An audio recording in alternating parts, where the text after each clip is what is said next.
बर्तमान एक दुखद खबर पर नजर पकाइबा। शिवाजी पट्टनायक देहांत होईछि। वरिष्ठ वामपंथी नेता थिले शिवाजी पट्टनायक तांकर देहांत होईछि। भुवनेश्वर एक घरोई हस्पिटाल रे तांकर परलोक होईछि। मृत्यु बेलकु तांकु 92 वर्ष बयस होइथिला। 1977 रु 80 जाए भुवनेश्वर सांसद थिले। परे 1989 रु 96 जाए सांसद भावे निर्वाचित होइथिले। ओपीसीएस राज्य संपादक एने सूचना देछंती। दुखद खबर आम आपण सामने रखुछु। विशिष्ट वामपंथी नेता शिवाजी पट्टनायक परलोक होईछि, देहांत होईछि।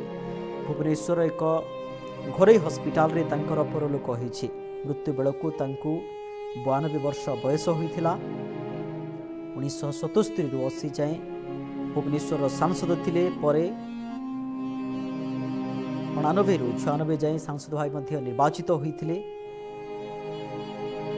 तांकर राजनीतिक कार्यकलाप देखिबा भुवनेश्वर सांसद हेबा सहित अनेक उन्नतमूलक कार्य करिसेंती एवं तांको देहांत परे राजनीतिक महल रे एक शोकर छाया खेली जाइछि। तांको सहित जो माने संपृक्त थिले, जो नेता माने संपृक्त थिले, निश्चित भाव एक दुख प्रकाश करिसेंती। वरिष्ठ राजनेता तथा पूर्वतन सांसद शिवाजी पट्टनायक परलोक होईछि।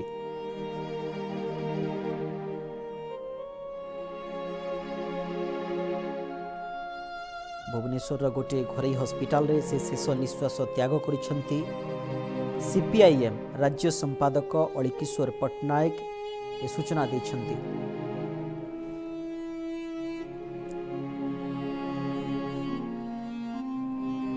सीपीआईएम राज्य संपादक अलीकिशोर पट्टनायक एने सूचना देछंती। विशिष्ट वाम नेता, विशिष्ट राजनेता तथा पूर्वतन सांसद शिवाजी पट्टनायक परलोक होईछि। मृत्यु बेलकु तांको 92 वर्ष बयस होइथिला। सीपीआईएम नेता राज्य संपादक अलीकिशोर पट्टनायक एही दुखद खबर कहिसेंती। वरिष्ठ राजनेता तथा पूर्वतन सांसद शिवाजी पट्टनायक देहांत होईछि। भुवनेश्वर एक घरोई हस्पिटाल रे तांकर चिकित्सा चलिथिबा बेले तांकर परलोक होईछि। दुखद खबर जहाँ आम आपन सामने रखुछु। राजनीतिक कैरियर तो कथा यदि कहबा, अनेक राजनेता सहित से ओतप्रोत भाव में जड़ित थिले एवं राज्य को आगो को नेबा पई सब बेले से काम करुथिले। सीपीआईएम राज्य संपादक अलीकिशोर पट्टनायक एने सूचना देछंती। ये वर्तमान बड़ खबर कही रखुछु। दुखद खबर जहाँ सामना को आसुछि। विशिष्ट वामपंथी नेता, वरिष्ठ राजनेता तथा पूर्वतन सांसद शिवाजी पट्टनायक देहांत होईछि। भुवनेश्वर गोटे घरोई हस्पिटाल रे तांकर परलोक होईछि।